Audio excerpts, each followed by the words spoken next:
কেন্দ্রীয় স্বরাষ্ট্রমন্ত্রী অমিত শাহ তিনি একটি বক্তব্যে ইংরেজি ভাষা নিয়ে বলতে গিয়ে বিতর্ক ছড়িয়েছে। এই নিয়ে আজকে আমরা কথা বলবো। আমাদের সঙ্গে রয়েছেন শিক্ষাবিদ পবিত্র সরকার। স্যার, অমিত শাহ কেন্দ্রীয় স্বরাষ্ট্রমন্ত্রী তিনি একটি অনুষ্ঠানে বক্তব্য দিতে গিয়ে ইংরেজি ভাষা নিয়ে বক্তব্য দিয়েছেন যে ভবিষ্যতে যেভাবে দেশ অগ্রগতি করছে তাতে ইংরেজি বলতে লজ্জা পাবেন অনেকেই। মানে এই বিষয়টা আপনি কেমন দেখছেন একজন ভাষাবিদ শিক্ষাবিদ হিসেবে? রাজনৈতিক নেতারা অনেক সময় একটু একটু ভুলভাল বলেন। যেটা তিনি বলতে পারতেন যে ইংরেজি ভাষা বলা নিয়ে অহংকার করার কিছু নেই। ইংরেজি ভাষা যে কোনো একটা ভাষা, সেটা দরকার হলে বলতে হবে। নানা দরকারে যেখানে অন্য বিদেশিদের সঙ্গে বলতে হবে, ইউনিভার্সিটিতে সেমিনারে বলতে হবে, তাতে লজ্জা অহংকার দুটোর কোনোটাই কিছু নেই। দরকারে একটা ভাষা বলতে হয়।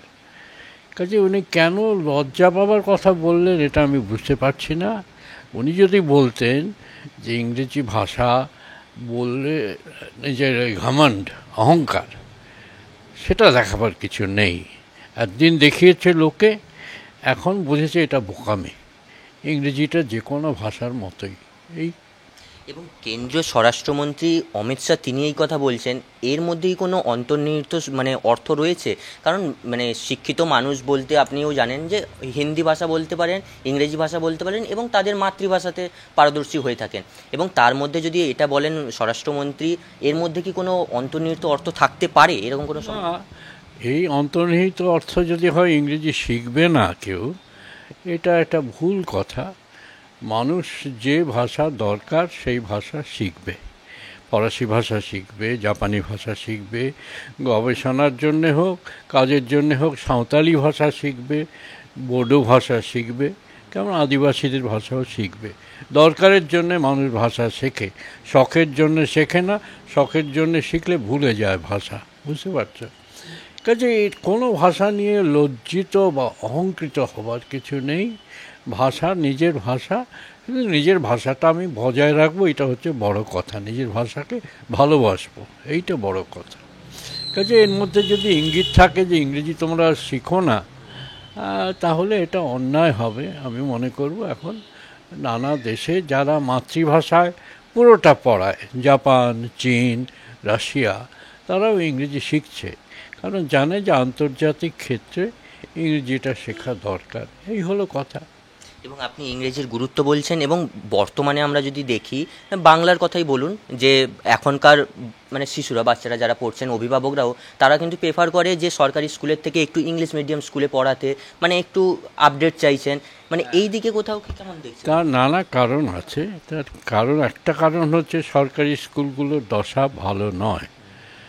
আমি মনে করি সরকারি স্কুলে যেগুলোতে এই মাতৃভাষা মাধ্যমে পড়ানো হয়, বাংলা, হিন্দি, কন্নড়, তামিল, সেগুলো যথেষ্ট ভালো স্কুল।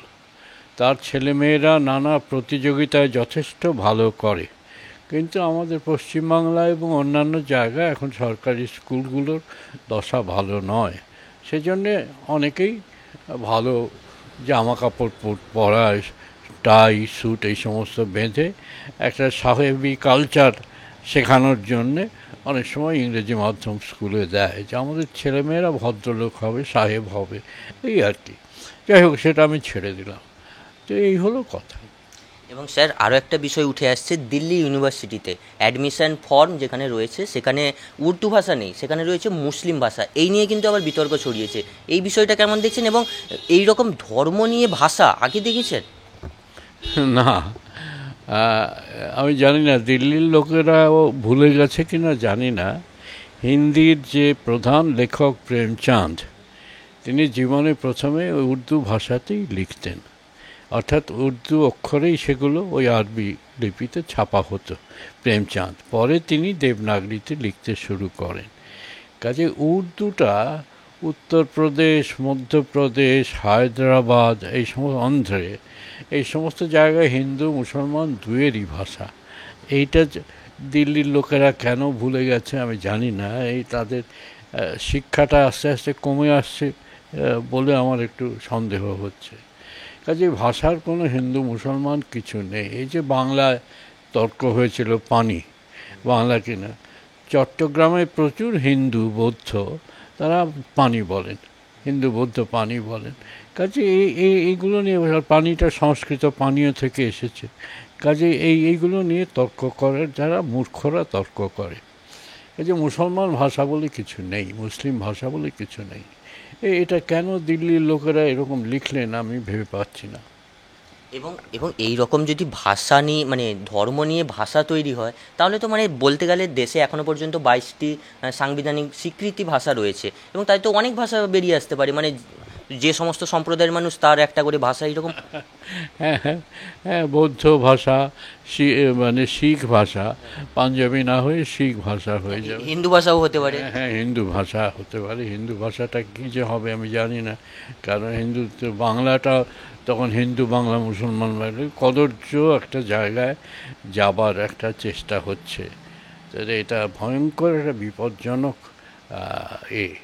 এর বিরুদ্ধে মানুষের প্রতিবাদ করা উচিত। এতে সমাজের ক্ষতি হচ্ছে তাহলে বলছেন? সমাজে নিশ্চয়ই ক্ষতি হবে। ভাষাকে এরকম ধর্মের নামে দাগিয়ে দেওয়া, এটা সমাজের ক্ষতি হবে। শুনলাম আমরা শিক্ষাবিদের কথা। ক্যামেরায় গৌতমের সঙ্গে সুমন, চ্যানেল হিন্দুস্তান। বিভিন্ন বিষয়ে ভিডিও পেতে চ্যানেল হিন্দুস্তানের ইউটিউব চ্যানেল সাবস্ক্রাইব করুন www.youtube.com/channelhindustan।